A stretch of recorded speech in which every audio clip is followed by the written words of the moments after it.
Hello दोस्तों, मैं अर्चना पुंडीर इस वीडियो में आपके लिए लेकर आई हूँ रचना के आधार पर वाक्य और उसके भेद। इस वीडियो को ध्यान से देखें और इसे लाइक तथा सब्सक्राइब करना ना भूलें।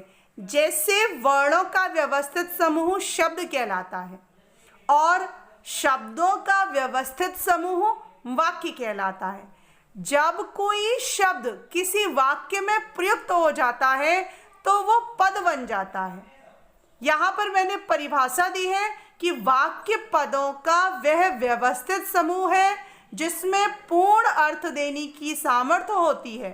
अर्थात वाक्य जो है वो पदों का व्यवस्थित समूह होता है जो अपने अर्थ की प्रतीति कराने में समर्थ होता है।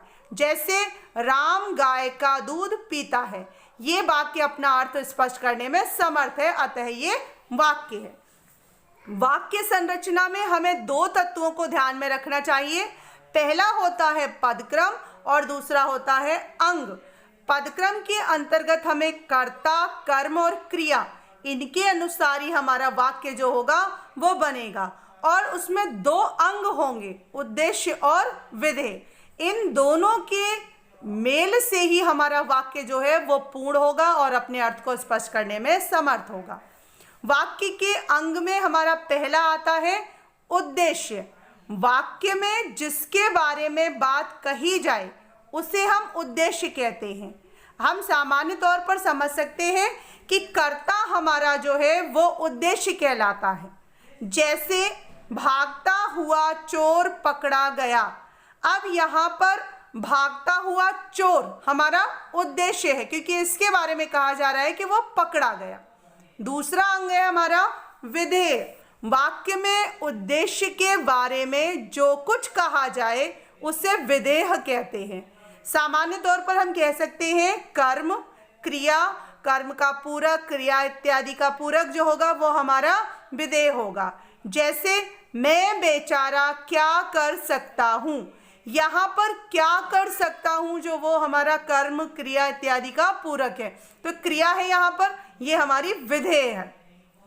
वाक्य के मुख्य दो भेद होते हैं, रचना के आधार पर और अर्थ के आधार पर। इस वीडियो में मैं आपको रचना के आधार पर अर्थ भेदों के बारे में बताने जा रही हूँ, इसे ध्यान से देखें। पहला जैसे हमारा रचना के आधार पर वाक्य भेद आता है, उसमें फर्स्ट है हमारा सरल, दूसरा है संयुक्त और थर्ड है हमारा मिश्र। ये तीन भेद किए गए हैं रचना के आधार पर। इनको हमें ध्यान से देखना और समझना है। पहला है हमारा सरल वाक्य।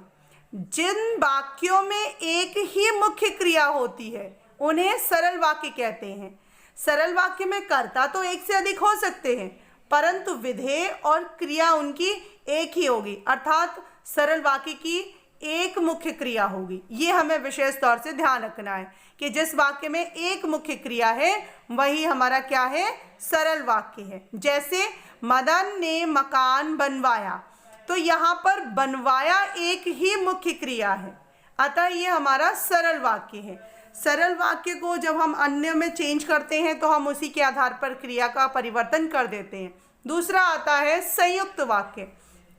जिन वाक्यों में आए सभी उपवाक्य समान स्तर के होते हैं उन्हें संयुक्त वाक्य कहते हैं। संयुक्त वाक्य में दो उपवाक्य होंगे हमारे और दोनों ही समान स्तर के होंगे और ये दोनों उपवाक्य जो हैं वो समानाधिकरण समुच्चय बोधक अवयव शब्दों के द्वारा आपस में जुड़े होंगे।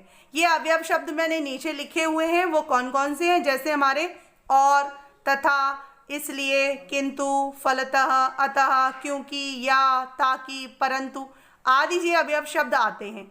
जैसे यहाँ मैंने लिखा है दिव्या नाच रही है और पीहू गा रही है, तो ये दोनों वाक्य और अवयव के द्वारा जुड़े हुए हैं। अब आता है हमारा अगला मिश्र वाक्य। जिन वाक्यों में आए उपवाक्यों में एक उपवाक्य हमारा मुख्य होगा और दूसरा उपवाक्य उस पर आश्रित होगा, अर्थात एक प्रधान और दूसरा उस पर आश्रित उपवाक्य होगा, वह हमारा मिश्र वाक्य होगा। जैसे सिपाही ने उस युवक को पीटा जिसने जेब काटी थी, यहाँ पर जिसने हमारा जो है वो व्यधिकरण समुच्चय बोधक अवयव है और जेब काटी थी, ये हमारा डिपेंड हो रहा है सिपाही ने उस युवक को पीटा। तो यहाँ पर सिपाही ने उस युवक को पीटा ये मुख्य है, और काटी थी ये हमारा आश्रित उपवाक्य है। मुख्य और आश्रित उपवाक्यों की पहचान के लिए मैंने यहाँ पर कुछ नियम दिए हैं। जैसे पहला है, मुख्य वाक्य में जो मुख्य उपवाक्य की क्रिया जो होगी वो हमारी मुख्य क्रिया होगी, अर्थात मुख्य क्रिया, ये हमें ध्यान रखना है। दूसरा, वाक्य में आए आश्रित उपवाक्यों का प्रारंभ अधिकांश से व्यधिकरण समुच्चय बोधक अवयवों से होगा। जैसे वो है जिसने, जिन्हें, जिनमें, जो, जिसको, जहाँ, जब, तो, कि, अगर, क्योंकि, यदि, परंतु, तब आदि शब्द आते हैं।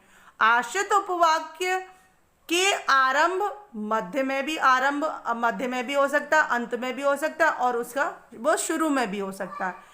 तो ये कहीं पर भी हो सकता है आश्रित उपवाक्य, ये जरूरी नहीं होता कि बीच में ही होगा, ये शुरू में भी हो सकता है। मिश्र वाक्य के हमें ये ध्यान रखना है, मिश्र वाक्य में, कि एक तो प्रधान उपवाक्य है और दूसरा जो हमारा है वो आश्रित उपवाक्य है। मिश्र वाक्य में जो आश्रित उपवाक्य होता है उसके 3 भेद किए गए हैं। पहला होता है संज्ञा उपवाक्य, दूसरा होता है विशेषण उपवाक्य, और तीसरा होता है क्रिया विशेषण उपवाक्य। तो ये 3 भेदों के बारे में मैं डिटेल से बता रही हूँ, ध्यान से समझिए। संज्ञा उपवाक्य वाक्य में संज्ञा पदबंध के स्थान पर प्रयुक्त होने वाले वाक्य संज्ञा उपवाक्य कहलाते हैं। संज्ञा उपवाक्य में क्या होता है, वाक्य में जो संज्ञा पदबंध होता है वह संज्ञा के स्थान पर प्रयुक्त होते हैं। इनका प्रयोग प्रधान उपवाक्य के उद्देश्य, कर्म या पूरक के बदले होता है। सामान्य रूप से इन उपवाक्यों का प्रारंभ जो होता है वो की समुच्चय बोधक के द्वारा होता है। इसके द्वारा हम पहचान सकते हैं कि यहाँ पर हमारा संज्ञा उपवाक्य। जैसे राम ने कहा कि वह कल दिल्ली जाएगा, यहाँ पर की योजक आया है और वह कल दिल्ली जाएगा, ये वाक्य हमारा आश्रित संज्ञा उपवाक्य है, की योजक के द्वारा हमने जाना यह चीज। दूसरा हमारा आता है विशेषण उपवाक्य। जब आश्रित उपवाक्य प्रधान उपवाक्य की किसी संज्ञा अथवा सर्वनाम की विशेषता बताते हैं तो वे विशेषण उपवाक्य कहलाते हैं। विशेषण उपवाक्य प्रायः संबंधवाचक सर्वनाम जो, जिसने, जिसे, जिससे, जिसको, जिनके, सो, वैसा, उतना इत्यादि से आरंभ होते हैं।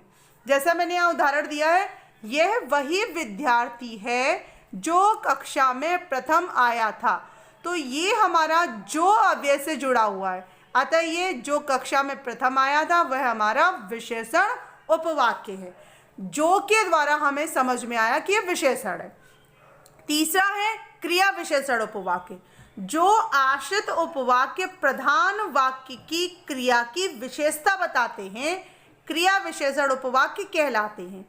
क्रिया विशेषण उपवाक्य प्रायः 5 प्रकार के होते हैं और यह वाक्य जब तक, जब, कभी, ज्यों ही, जब जब, जहाँ वहाँ, जिधर, मानो, जैसा, जिस प्रकार, जैसे वैसे, जहाँ तक, जितना, जैसे जैसे, वैसे वैसे, क्योंकि, यदि, ताकि, यद्यपि, तथापि आदि अव्यय शब्दों से जुड़े हुए होते हैं, जिनसे हमें पता चलता है कि ये हमारे क्रिया विशेषण उपवाक्य है। क्रिया विशेषण उपवाक्य के जैसे कि यहाँ पर 5 प्रकार बताए, तो ये सभी अव्यय उनमें प्रयुक्त होंगे, जिनकी मैंने आपको आगे टेबल दी है, इन्हें ध्यान से देखिए। जैसे क्रिया विशेषण के 5 भेद हैं, कालवाचक, स्थानवाचक, रीतिवाचक, परिमाणवाचक और कार्यकारणवाची। ये सभी उपवाक्य क्रिया विशेषण उपवाक्य के भेदों के अंतर्गत आते हैं। सबसे पहला हमारा जो आता है वो होता है हमारा कालवाचक क्रिया विशेषण उपवाक्य। कालवाचक उपवाक्य ऐसे क्रिया विशेषण उपवाक्य जिनसे समय या काल का बोध होता है, इन्हें हम कालवाचक उपवाक्य कहते हैं। इनसे समय का या हमें काल का पता चलता है। जैसे जब तक तुम नृत्य करोगी दर्शक बैठे रहेंगे, यहाँ जब और तब का प्रयोग हो रहा है, तो ये हमारा कालवाचक है। रीतिवाचक, ये ऐसे उपवाक्य, ऐसे क्रिया विशेषण उपवाक्य हैं जिनसे कार्य की रीति या ढंग की विशेषता का बोध होता है, उन्हें हम रीतिवाचक क्रिया विशेषण उपवाक्य कहते हैं। जैसे जैसी तलाश थी वैसी नौकरी मिल गई, तो ये हमारा जैसी और वैसी से हमारा जुड़ा हुआ है, तो जैसी तलाश थी वैसी मिल गई तो रीति है यहाँ पर। अतः ये तीसरा है हमारा स्थानवाचक। ऐसे क्रिया विशेषण उपवाक्य जिनसे स्थान का बोध होता हो उन्हें स्थानवाचक क्रिया विशेषण कहते हैं। जैसे जहाँ खेत थे वहाँ बहुमंजिले भवन बन गए। अब ये हमारे जहाँ और वहाँ से जुड़े हैं, लेकिन ये दोनों ही हमारे स्थान के बारे में बता रहे हैं, तो स्थानवाचक हमारे उपवाक्य हैं ये। अब आता है हमारा परिमाणवाचक उपवाक्य। ऐसे क्रिया विशेषण उपवाक्य जिनसे परिमाण का बोध हो उन्हें हम परिमाणवाचक, मात्रा या तोल इत्यादि का बोध हो। जैसे हमने यहाँ लिखा है जितनी रबड़ी आई थी उतनी पीहू ने खा ली, और जितनी उतनी अर्थात ये क्वांटिटी है, मात्रा के बारे में बता रहे हैं, तो ये हमारे परिमाणवाचक क्रिया विशेषण। अब आता है हमारा कार्य कारणवाचक उपवाक्य। ऐसे क्रिया विशेषण उपवाक्य जिनसे कार्य होने के कारणों का बोध हो उन्हें कार्य कारणवाचक उपवाक्य कहते हैं। ऐसे उपवाक्यों का आरंभ प्रायः यदि तो, यद्यपि, तथापि, क्योंकि, ताकि आदि शब्दों से होता है। जैसे मैंने उदाहरण में दिया है, यदि तुम मेहनत करते तो प्रथम अवश्य आ जाते, तो यहाँ पर यदि और तो हैं, अर्थात कार्य किन कारणों से सिद्ध होगा उसके बारे में यहाँ संकेत किया जा रहा है। कार्य कारणवाचक उपवाक्य है। वाक्य रूपांतरण, मिश्र वाक्य, संयुक्त वाक्य और सरल वाक्य, इनमें आपस में जब वाक्य रूपांतरण किया जाता है उनके कुछ नियम होते हैं और वो किस प्रकार से किए जाते हैं यहाँ पर दिया जा रहा है। जैसे सरल वाक्य का संयुक्त वाक्यों में रूपांतरण, बच्चे नाश्ता करके विद्यालय गए, ये सरल वाक्य था। बच्चों ने नाश्ता किया और विद्यालय गए, तो यहाँ पर और योजक लगा दिया। अब जब हमने योजक लगाया तो हमें क्रियाओं में भी परिवर्तन करना पड़ा। दूसरा है सरल वाक्यों का मिश्र वाक्य में रूपांतरण। जैसे दुकानदार ने ग्राहक के लिए चाय मंगवाई, ये सरल वाक्य है। इसका जब हमने मिश्र वाक्य में किया तो क्या कर दिया, हमने जो योजक थे उनका प्रयोग किया।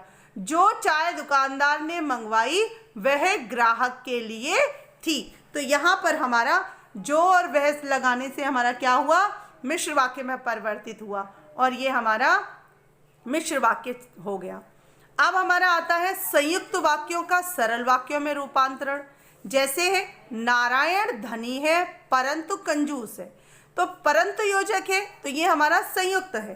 तो हम क्या करेंगे, यहाँ पर परंतु योजक को हटा देंगे और इसके अनुसार हम क्रिया का प्रयोग करेंगे। जैसे मैंने लिखा है नारायण धनी होने पर भी कंजूस है, तो ये यहाँ पर हमारा क्या हो गया, है होने पर हो गया और परंतु हट गया, तो हमारा सरल हो गया। अब आता है हमारा संयुक्त वाक्यों का मिश्र वाक्यों में रूपांतरण। जैसे पीहू ने चुटकुला सुनाया और मित्र हंस पड़े, और योजक है तो ये संयुक्त है।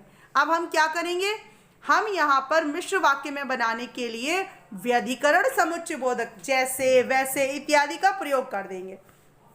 उदाहरण है जैसे ही पीहू ने चुटकुला सुनाया वैसे ही मित्र हंस पड़े, तो यहाँ पर हमारा मिश्र वाक्य बन गया। अब हमारा आता है मिश्र वाक्यों का सरल वाक्यों में रूपांतरण। जैसे मैंने उदाहरण दिया, जिसके पास टिकट नहीं है वे बस से उतर जाएं।